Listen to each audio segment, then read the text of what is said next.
फिर अगला दिन। लेकिन महाभारत छिड़ल का है वही हस्तिनापुर के खातिर।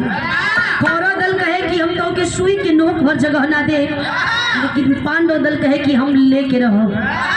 भूमिका में संकेत मास्टर तनी आवत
युधिष्ठिर के मन में एक बात की शंका हो गई। शंका का भाई अब तो जगह बड़ा कम है ना, उतने में काम चला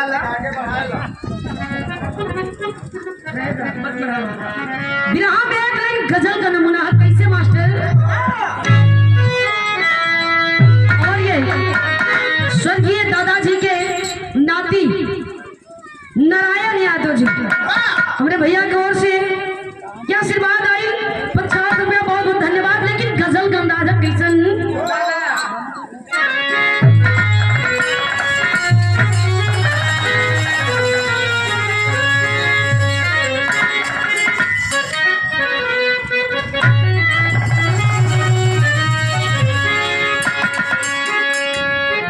कोनो लड़का में प्यार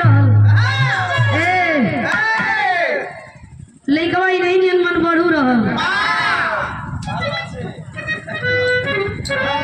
कलश की प्यार कैले बानी, मजाक थोड़ी कैले बानी। प्यारे कर में तक के तनी जानी भीतर चल गई ना। के चल गई? राम बाबू हुआ नारायण साईं रहे देखो नारायण यही जो है राम रही राम राम तोरे घरे चल गई रहे तो आज भर बकस दो लोगन की कहर बका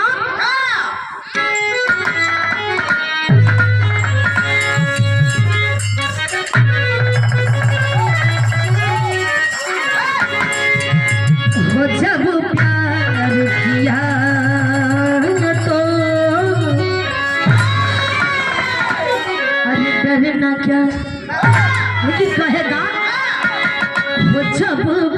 प्यार किया तो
कैसे तेगा तलवार जब उठ जाला तब ई ना देखेला कि के ही धक के दुश्मन हो।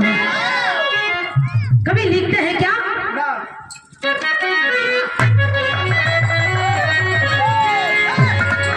अरे मच्छी गईले भनवा पानी पे कैसे हम मच्छी गईले भनवा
उम्र मिट जाला अब मौगन के तो कोनो अस्तित्व ना। राजेश चाचा रउआ झगड़ा लगाओ तनिका। और हमारे गार्जियन जी तूफानी यादव जी खजरा धरती से आशीर्वाद दली 100 रुपया कोट कोट बंधन। और नारायण यादव खजरा से 50 रुपया बहुत बहुत धन्यवाद। लेकिन तनी कहानी के समझ ले आखिरकार कौरव दल कहे कि हम तो के सुई के नोक पर जगह ना दे, पांडव दल कहे कि लेकर रहो, देवो कहे नहीं आधा का हकदार बानी। हे भैया आखिरकार लड़ाई छिड़ा हो। युधिष्ठिर के मन में एक बात की शंका हो गई। लड़ाई जब 2 से 3 दिन तक बीतल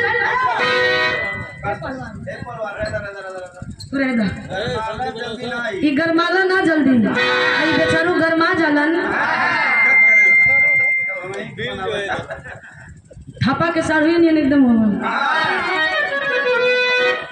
युधिष्ठिर पूछा था कृष्ण भगवान से कि कहो 3 दिन 4 दिन बीत गई हमें एक माजरा समझ में नहीं आवत कि जो लसिया रोज गिरेला वो लसिया आखिरकार होला का वो खुनवा आखिरकार होला का।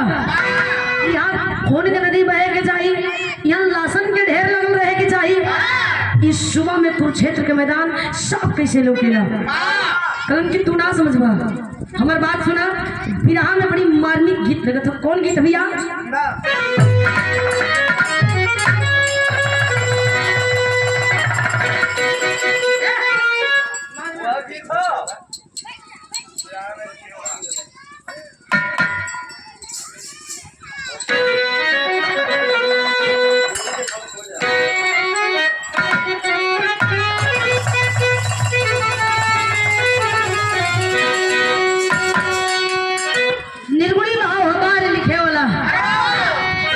ऐसन रचे वाला विधाना के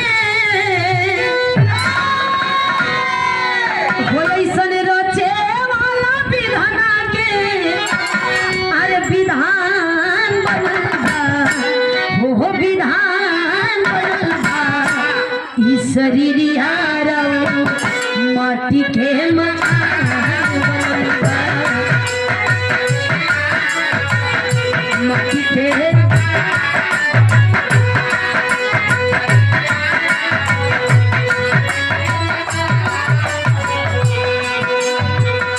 लेकिन कृष्ण भगवान समझावत हो युधिष्ठिर के कलन की सुना हमारी बात सुना का कलन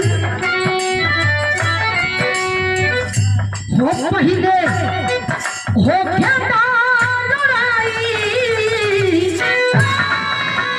हो पहिले हो खेता लड़ाई संग जुधार मित्रवा संग जुधार मित्रवा तोर जतिया पर करब हम विचार मित्रवा करब हम विचार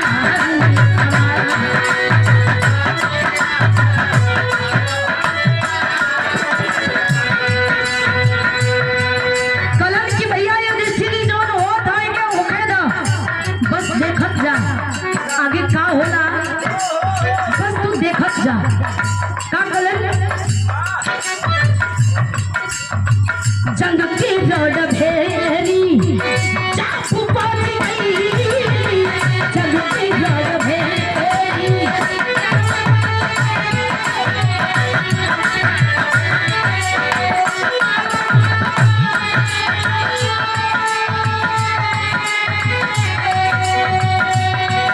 सारी सेना बाबू साथ गई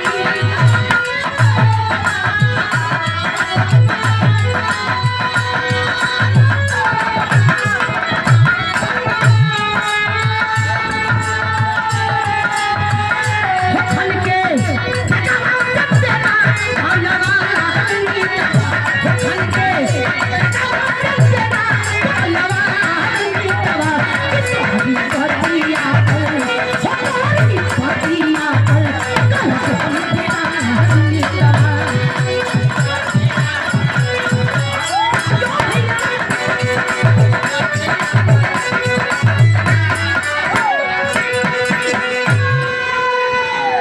कलन की तेगा तलवार जब खनखत है बाबू एमा मत पड़ा तोर बात पर हम विचार करब लेकिन तनी धैर्य रख सबर कर सबर का फल मीठा होला कलन की देखत ही तू कितना देर ले हमें सबर करवावेला हम सबर करत बानी लेकिन हमें एक जवाब चाहिए कि आखिरकार खुनवा होला का लसिया होला का बिना कैसे जवाब ले ले हम मानव नहीं देवस डेरा की धरती से सम्मानित नेताजी गोवर्धन पूजा की समिति के अध्यक्ष साहब शेषनाथ नेताजी के द्वारा ये शानदार 100 रुपया देकर के हौसला बढ़ाओल की कोट कोट बंधन स्वर्गीय दादा के छोटका नाती नारायण यादव की ओर से ये सम्मान आयल बा 50 रुपया बहुत बहुत धन्यवाद सकल पंच के प्रणाम पहुंचे ए बाबू अबे समझावत हो कृष्ण जी युधिष्ठिर के समझावत हो तब तक से विराह में गीत बदल गए कौन गीत हो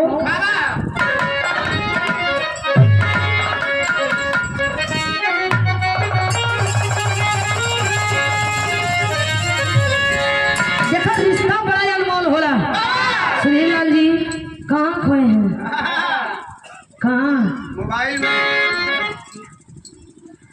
रिश्ता बड़ा अनमोल होला